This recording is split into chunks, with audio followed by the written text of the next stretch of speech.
ஒரு நிமிஷம் கேளுங்க. உலகத்திலே ஜாஸ்தி விக்கிற ஒரு டேப்லெட் ஃபார்மசிலன்னு பார்த்தீங்கன்னா, தூக்க மாத்திரைன்னு சொல்றாங்க. ஸோ ஸ்லீப்ங்கிறது எவ்வளோ முக்கியம், தூக்கம் எவ்வளோ முக்கியம் ஒரு மனிதனுக்குங்கிறதுக்கு இதுலேருந்தே ஒரு ஒரு அளவுகோலா நம்ம எடுத்துக்கலாம். சரி, நான் வந்து நெறைய வேலை இருக்கு. நைட்டு பூரா கண்ண முழிச்சு பண்ணிடுறேன். நாளைக்கு சாட்டர்டே வருது, சண்டே வருது. நான் அப்போ தூங்கிக்கிறேன். இல்ல வாரத்துல நான் பண்ண வேண்டிய தூக்கத்தெல்லாம் அப்படியே நிறுத்திட்டு, வீக்கெண்ட்ல நான் பண்ணிக்கிறேன்.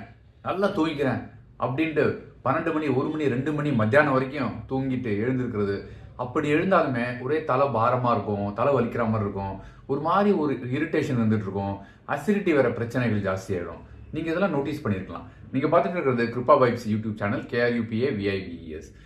இந்த மாதிரி பிரச்சனைகள் தூக்கம் சரியா இல்லாதனால வர்றது மட்டும் இல்லாம, நாம குறைந்தபட்சம் 7 மணி நேரத்திலிருந்து 8 மணி நேரம் தூங்கணும் அப்படிங்கிறது சர்க்காடியன் ரிதம் ஃபாலோ பண்ணணும் அப்படின்றாங்க. நம்ம உடல் வந்து சர்க்காடியன் ரிதம்னா என்னன்னா 24 மணி நேர கிளாக்னு சொல்லுவாங்க இல்லையா, 12 மணி நேரம் 12 மணி நேரம் அந்த நேரத்தில் தான் நம்ம அதை வச்சு தான் நம்ம உடல் வேலை செய்யும்.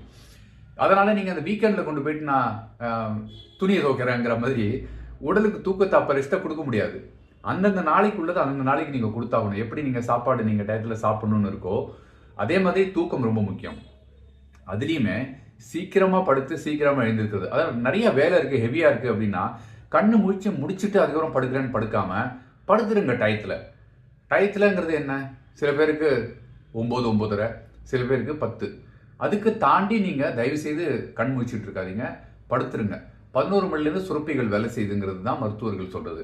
அதனால நீங்க நைட்டு வந்து சீக்கிரமா படுத்துருங்க. காலையில ஒரு 4 மணிக்கு எழுந்து வேலை இருந்ததுன்னா அதை நான் முடிக்கிறேன் அப்படிங்கிற பிளான் பண்ணி காலை நேரத்தில் சீக்கிரமா எழுந்து அமைதியாகவும் இருக்கும் உங்களுக்கு. அந்த நேரத்தில் நீங்க ஆழ்ந்த ஒரு கான்சென்ட்ரேஷன், ஃபோக்கஸ், சிந்தனையோட நீங்க உங்களால வேலை செய்ய முடியும். அதனால தூக்கம்ங்கிறது ரொம்ப முக்கியம் நம்ம வாழ்க்கை முறையில.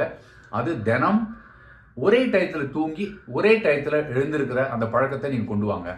நாளைக்கு லீவ் இருக்கு அப்படின்னு சொல்லிட்டு ரொம்ப நேரம் நீங்க ஸ்க்ரோல் பண்ணிட்டு இருக்கிறது, இல்லை டிவியை பார்த்துட்டு இருக்கிறது, இல்லாட்டி பிக்சர் பார்த்துட்டு இருக்கிறது அப்படின்ட்டு உங்க கண் எரிச்சல் ஜாஸ்தியாகும், பாடியும் டயர்ட் ஆகும், அடுத்த நாளும் டயர்டா இருக்கும்.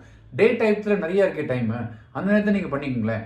அதே மாதிரி தூக்கம், மத்தியான தூக்கத்தையும் நீங்க கொஞ்சம் அவாய்ட் பண்ணுங்க. ஒரு 5-10 நிமிஷம் நேப் ஓகேன்றாங்க. நேப்னா சிறு தூக்கம். ஆனால் அரை மணி நேரம் 1 மணி நேரம் தூங்குறது அதுவுமே வந்து தலை வந்து ரொம்ப ஹெவியாக இருக்கும். டைஜஷன் ரொம்ப பாதிப்பும் மத்தியான தூக்கத்தினால. இரவு நல்லா தூங்குங்க, ஆழ்ந்து தூங்குங்க. தூக்கம் ரொம்ப முக்கியம். Thank you so much. Bye by.